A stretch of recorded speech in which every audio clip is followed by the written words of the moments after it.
안녕하세요, 문화초점입니다. 오늘 여러분의 손에 쥐어드릴 작품은 쥘 베른의 해저 2만리입니다. 1828년 프랑스 서부의 항구도시 낭테에서 태어난 쥘 베른은 어린 시절부터 로빈슨 크루소 같은 작품을 탐독했다고 합니다. 성인이 되어 파리로 이주한 이후에는 작가가 되고 싶어 문학살롱에 드나들었다고 하죠. 초기에는 희곡과 단편소설들을 주로 썼다고 하는데요. 1863년에 5주간의 기구 여행이 히트를 치면서 쥘 베른의 본격적인 작가 커리어가 시작됩니다. 작가로서 그는 비교적 평탄한 길을 걸을 수 있었는데요. 해첼이라는 이름의 출판인이 그를 든든하게 지원했기 때문입니다. 쥘 베른의 대부분의 작품들을 출판하는 것에 도움을 주었죠. 쥘 베른은 주로 공상과학에 기반을 둔 모험소설을 많이 남겼습니다. 1869년에 발표된 해저 2만리는 쥘 베른의 대표작입니다. 당시로서는 상상하기 어려웠던 잠수함이란 소재로 전 세계의 바닷속을 누비는 모험소설이죠. 소설 속 잠수함의 이름인 노틸러스호나 선장 네모의 이름은 지금도 2차 창작물 등에 활용될 정도로 유명해졌습니다. 이 작품을 읽다 보면 19세기 당시의 지리적 지식이 어느 정도 수준이었는지 확인할 수 있는데요. 작가의 사전조사가 얼마나 철저했는지도 알 수 있습니다. SF 소설의 고전이라고 평가받는 작품이니 문학사적으로도 가치가 충분할 것 같습니다. 이 작품에 등장하는 주요 인물들을 소개해드리도록 하겠습니다. 이 소설의 주인공은 피에르란 이름의 박물학자입니다. 그에게는 콩세유란 이름의 충직한 하인이 있죠. 그들은 바다 괴물을 쫓는 배에 올랐다가 작살잡이 네드와 함께 바다에 표류하게 됩니다. 세 사람은 노틸러스란 이름의 잠수함에 타게 되는데 그 잠수함의 선장이 네모 선장입니다. 이들이 이 작품의 주요 등장인물입니다. 이 작품의 주요 줄거리를 소개하도록 하겠습니다. 1866년 세상은 해상에서 자주 목격되는 미확인 물체에 대해서 떠들썩한 관심을 보이고 있었고 학계도 의견이 팽팽하게 갈려 있었습니다. 게다가 괴물로 추정되는 그 물체의 공격으로 배들이 사고를 당하는 일까지 발생하게 되자 유럽과 미국의 당국자들은 손 놓고 있을 수가 없었죠. 미국에서는 패러것이라는 군인을 함장으로 임명한 에이브러임 링컨호를 파견해 괴물을 제거하려는 계획을 세웁니다. 그들은 유명한 박물학자인 피에르 아르낙스 박사에게 동행을 의뢰하고 그는 이를 수락해 충실한 하인인 콩세유와 함께 배에 오르죠. 한동안 괴물에 대한 소식이 들려오지 않던 중 북태평양에서 목격담이 들려오자 링컨호는 급발진하여 태평양으로 향합니다. 한동안 괴물을 찾아 헤매다가 드디어 그 괴물과 조우하게 됐는데 그 괴물은 놀랍도록 단단하고 빨라서 도저히 상대가 되지 않았죠. 결국 링컨호는 괴물의 공격을 받아 크게 파손되고 그 와중에 피에르 박사 콩세유 그리고 뛰어난 작살잡이 네드랜드가 바다에 빠집니다. 한참을 풀려던 세 사람에게 괴물이 다가오는데 알고 보니 괴물로 알려진 그 미확인 물체는 정교하게 만들어진 잠수함이었죠.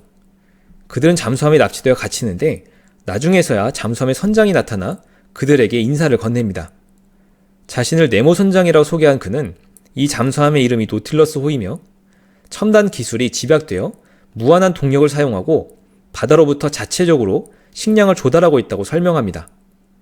무슨 일인지 육지와 인간에 대한 혐오로 가득 찬 네모 선장은 세 사람에게 일단 노틸러스에 발을 들인 이상 나갈 수 없을 것이라고 하죠. 피에르 박사는 해저를 조사할 수 있다는 학자적 호기심 때문에 콩세유와 네드는 어쩔 수 없이 노틸러스의 모험에 동참하게 됩니다. 노틸러스호는 태평양의 깊숙한 해저 곳곳을 탐험하기 시작하는데 피에르는 이전에 볼 수 없었던 새로운 생명체들과 해저 지형을 관찰하죠. 일본 연안의 해저를 탐험하던 어느 날 네모 선장은 피에르 일행에게 사냥을 권하고 그들은 육지에 오를 것이라는 기대를 합니다. 하지만 알고 보니 그가 말한 사냥은 해저에서 잠수복을 입고 하는 것이었고 그들은 놀라운 기술에 경악하며 사냥에 동행하죠. 그 이후 노틸러스호는 남태평양 해저 탐험을 계속하는데 그러던 어느 날 그들은 극악의 항해 난이도를 자랑하는 토러스 해협으로 진입하게 됩니다. 호주 대륙과 뉴기니 섬 사이의 좁은 해협을 지나다가 노틸러스호는 그만 암초에 자초하게 되고 피에르 일행은 오랜만에 인근 섬에 발을 들이죠. 그런데 그 섬은 공격적인 원주민들이 사는 곳이었고 원주민들은 피에르 일행을 쫓아와 좌초한 노틸러스호를 포위합니다. 하지만 잠수함은 전기를 이용해 원주민을 쫓아내고 때마침 밀물로 수위가 올라가자 암초에서 벗어나 항해를 지속하죠. 네모 선장은 서쪽으로 길을 잡고 피에르는 네모가 대단한 지식의 소유자이며 해저 탐험을 통해 많은 연구자료를 축적한 것을 알게 됩니다. 그런데 정작 네모는 이를 세상에 공개할 생각이 없어 보였고 피에르 일행을 풀어줄 생각조차 없다는 것이 점차 확실해지죠. 성미급한 작살잡이 네드는 어떻게든 배에서 탈출해야 한다며 전의를 불태우지만 피에르 박사는 그를 달랩니다. 그로서는 해저 탐사에 대한 호기심과 기대가 꽤 컸기 때문에 억지로 네모를 자극하면서 탈출을 시도하고 싶지 않았던 것이죠. 그러다 어느 날 노틸러스호의 선원 중 하나가 부상이 악화되어 사망하고 네모 선장 등 선원들은 수중 장례를 치르기도 합니다. 인도양에 진입한 노틸러스호는 인도 대륙과 스리랑카 사이의 바다에서 진주조개들을 구경하고 네모 선장이 엄청나게 커다란 진주조개에 진주를 양식하고 있는 것도 보게 되죠. 그 와중에 거대한 상어의 공격을 받게 된 네모 선장을 네드가 작살로 구해주어 네모는 네드에게 목숨을 비친 것에 대한 감사를 표현합니다. 노틸러스호는 아라비아 해를 지나 홍해로 진입하는데 네모 선장은 피에르에게 지중해로 들어갈 것이라고 하죠. 당시는 아직 수에즈 운하가 개통되기 전이었으므로 피에르는 말도 안 된다고 생각하지만 네모는 지하에 지중해와 홍해를 연결하는 해저 통로가 있다고 합니다. 이 통로를 이용해 노틸러스호는 지중해로 진입하는데 육지와 인간들을 싫어하는 네모는 속도를 올려 빠르게 지중해를 빠져나가죠. 이 때문에 어떻게든 노틸러스에서 탈출해보려던 네드는 기회를 놓친 것을 두고두고 아쉬워합니다. 대서양에 진입한 그들은 네모 선장의 안내로 전설 속에서만 존재하고 있던 아틀란티스 대륙의 실체를 확인하게 되죠. 해저에 가라앉아 있는 아틀란티스 대륙을 잠수복을 입고 탐험하면서 피에르 일행은 그 높은 문명 수준에 감탄을 금치 못합니다. 네모 선장은 카리브해 해저를 지나 계속 남쪽으로 향하고 잠수하면서 탈출하고 싶은 네드는 불만이 극에 달하죠. 피에르는 네드가 사고를 칠까봐 걱정하는 한편 네모 선장이 어디까지 가려고 하는지 궁금해하는데 네모는 남극까지 가겠다고 합니다. 남극의 해저에 진입한 노틸러스호는 우여곡절 끝에 당시에는 누구도 가지 못했던 위도 90도인 남극점까지 들어가죠. 빙하에 갇히면서 노틸러스호는 위기에 처하지만 다행히 빙하에서 탈출한 그들은 유유히 다시 북쪽으로 항로를 잡습니다. 미국과 캐나다 연안을 지나며 네드의 탈출 욕구는 극에 달하지만 그 사이 피에르 일행은 어떤 시도조차 하지 못하고 그냥 지나쳐버리죠. 노틸러스호는 도보 해협 쪽으로 진입하는데 네모 선장은 어떤 특정한 지점에 멈추고 피에르에게 특별한 이야기를 합니다. 그곳은 방제르호라는 프랑스 배가 영국 함대의 공격을 받아 침몰한 곳이었고 네모는 방제르호에 대한 복수심으로 살아온 것이었습니다. 때마침 네모 선장의 복수 대상인 전함이 지나가다가 노틸러스호와 포격전을 벌이고 결국 단단한 노틸러스호가 전함을 들이받아 승리를 거두죠. 어쩌다 보니 네모의 끔찍한 복수에 휘말린 피에르 일행은 빨리 노틸러스를 탈출해야겠다는 결심을 굳히게 됩니다. 북해를 지나던 어느 날 밤에 노틸러스호가 수면에 올라온 틈을 타 피에르 일행은 몰래 탈출을 시도하죠. 하지만 급류에 휩쓸려 피에르는 정신을 잃고 눈을 떠보니 콩새우 네드와 함께 노르웨이 연안의 한 어부의 집이었습니다. 그들은 무사히 고향으로 돌아가고 그 이후 네모 선장과 노틸러스호의 소식은 들려오지 않죠. 이제 이 작품의 감상평을 공유하도록 하겠습니다. 먼저 이 소설은 미지의 영역을 바라보는 당시 서구인들의 관점을 보여준다는 겁니다. 우리가 알다시피 육지가 지구에서 차지하는 비중은 30% 정도에 불구하고 나머지 70%에 해당하는 부분은 바다죠. 게다가 바다는 측량하는 것이 대단하게 느껴질 정도로 깊은 곳이 많아 사실 지금도 바닷속에 있는 많은 것들이 미지의 영역으로 남아 있습니다. 이 작품이 발표 당시에 많은 인기를 끌고 지금 읽어도 재미있게 느껴지는 이유는 그런 미지의 영역에 대한 이야기를 풀어놓고 있기 때문일 겁니다. 우리가 흥미롭게 바라봐야 할 부분은 이 작품을 통해서 알 수 있는 19세기 서양 사람들이 미지의 영역을 바라보는 관점이죠. 이 소설의 주요 인물인 피에르 아르낙스 박사는 분명 네모 선장에 의해 잠수함에 납치되어 있는 상황임에도 흥분과 즐거움을 감추지 못합니다. 그 이유는 인간으로서는 미지의 영역인 깊은 바닷속을 관찰하고 탐사할 수 있는 기회를 얻었기 때문이죠. 이런 피에르 박사의 모습을 통해서 우리는 과학기술이 고도로 가속화되어 발전하고 있던 당시 서구의 지적 호기심과 욕망을 발견하게 됩니다. 그런가 하면 이 작품에는 과학기술의 무한한 진보에 대한 낙관적인 전망이 발견되는데 바로 이런 문장을 통해서죠. 나는 인간이 접근할 수 없는 환경 속에서 이루어진 믿을 수 없는 탐험여행을 충실하게 기록했다. 과학이 진보하면 언젠가는 그것도 인간에게 문을 열어줄 것이다. 여전히 깊은 심해는 인간에게 미지의 영역으로 남아있지만 과학기술은 무한히 진보할 것이라는 쥘 베른의 믿음이 느껴지는 대목이죠. 그런가 하면 피에르 박사의 하인인 콩세유의 특징이 시사하는 바가 있다는 생각도 드는데, 그는 모든 생물의 학문적 분류를 정확히 암기하고 있습니다. 노틸러스호의 해저 탐험 중에 관찰하게 된 대부분의 동식물을 척척 분류해내는 콩세유의 모습은 자연의 모든 것을 해석, 분류할 수 있다는 자신감의 표현이기도 한 것 같습니다. 문학작품은 필연적으로 그 작품이 집필된 시대의 분위기를 반영할 수밖에 없는데요. 이를 생각하면 이 소설을 통해서 19세기 당시 서구 사회의 과학기술에 대한 무한한 신뢰와 자부심을 확인하게 됩니다. 다음으로 피에르와 네드의 관점 차이에 대해서 생각해 보겠습니다.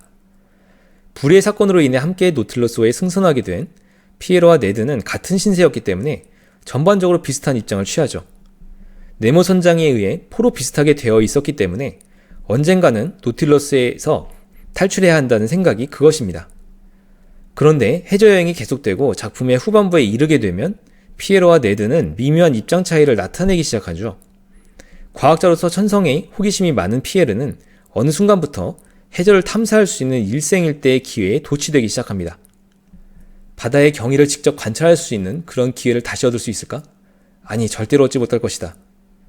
반면에 자유분방하고 호방한 성격의 작살잡이 네드는 해저 여행이 계속될수록 불안해하며 어떻게든 빨리 탈출해야겠다고 생각하죠. 만약 네모 선장이 처음처럼 피에르 일행을 계속 감금했다면 피에로와 네드의 입장 차이는 생기지 않았을 겁니다. 그러나 선장이 노틸러스호 안에서는 자유롭게 행동할 수 있게 해주고 해저 탐사의 권한도 부여하면서 두 사람 사이에 차이가 발생하게 된 거죠. 네모 선장이 부여한 한정된 자유에 피에르가 넘어간 반면 네드는 구속되어 있는 본질적인 상황에 집중했기 때문이라고도 볼 수 있습니다. 아무리 노틸러스호 안에 자유가 보장된다 하더라도 그들은 절대로 노틸러스호를 떠날 수 없었고 그 안에서 목격한 것들을 외부에 알릴 수 없었죠. 따라서 본질적으로 피에르 일행의 자유는 박탈된 상태였는데 네드는 이를 예민하게 받아들이고 본질적 자유를 되찾고자 했던 겁니다.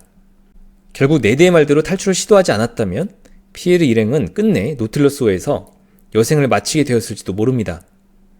이들의 상황을 통해서 본질적인 자유의 중요성, 그리고 이를 적절하게 조절했을 경우 사람들은 각자의 성향과 생각에 따라 분화될 수 있음을 알게 되죠. 마지막으로 네모 선장의 이름에 대해서 생각해 보도록 하겠습니다. 노틸러스호의 선장인 네모는 사실 그의 본명은 아니고 그가 자신을 소개할 때 그렇게 부르라고 준 일종의 가명 같은 겁니다. 네모는 라틴어로 아무도 아니다 라는 뜻으로 어떻게 보면 이 소설에서 나타나는 그의 마지막 모습에 꼭 들어맞죠. 무려 10개월을 피에르 일행을 끌고 다니며 전 세계의 바다를 누볐지만 마지막 순간에 마치 물거품처럼 사라져버렸기 때문입니다. 네모라는 칭호는 그의 묘연한 행적을 표현하기에 더할 나위 없이 훌륭한 이름이라는 생각이 들지만 작품 속에서 그의 상당한 존재감을 떠올리면 모순되는 이름이라는 생각이 들기도 합니다. 제가 생각하기에 작가 쥘 베른이 선장에게 아무도 아니다 라는 뜻의 이름을 부여한 이유는 선장이 보여주는 모습 때문인 것 같습니다. 작품 속에서 네모 선장은 시종 1관 왜 속세를 떠나 잠수함에서 은거하며 살아가는지 그 이유를 명시적으로 밝히지 않죠. 종반부에 이르러서야 방제로워 침몰 사건과 관계가 있을 것이라는 단서만 주어지고 그의 가족들이 거기에 연루되어 있을 것이라 추측할 뿐입니다. 그의 방 문 맞은편 벽, 그의 영웅들의 초상화 밑에 두 아이와 젊은 여인의 초상화가 걸려 있었다. 네모 선장은 잠시 그들을 바라보다가 두 팔을 내뻗었다. 그러고는 무릎을 꿇고 흐느끼기 시작했다. 이것이 방제로워의 복수를 완수하고 난 후 네모 선장이 한 행동이었기 때문입니다. 그런데 이 사건 이후에 왠지 모르게 네모 선장은 의욕 없이 어딘지 모르게 얼빠진 모습인데 피에르 일행이 손쉽게 탈출할 수 있었던 이유가 여기에 있습니다. 그가 한순간에 이렇게 돌변하게 된 것은 방제로호와 가족들의 복수를 하고 난 후에 삶의 목적을 상실했기 때문인 것 같죠. 일생을 복수의 목표를 두고 살아온 그였기에 목표를 달성한 이유에 대해서는 생각해보지 않았던 겁니다. 복수의 일념으로 살아온 네모 선장은 그 이후에 자신을 소개한 이름처럼 아무도 아닌 사람이 되고 말았죠. 네모 선장의 모습을 통해서 복수라는 부정적인 감정을 삶의 동기로 삼는 것이 얼마나 험하고 위험할 수 있는 것인지를 새삼 깨닫게 됩니다. 여기까지 해저 이만리 줍줍이었습니다. 이 소설 다소 길긴 하지만 상당히 재밌습니다. 지금까지 문학 줍줍이었습니다. 감사합니다.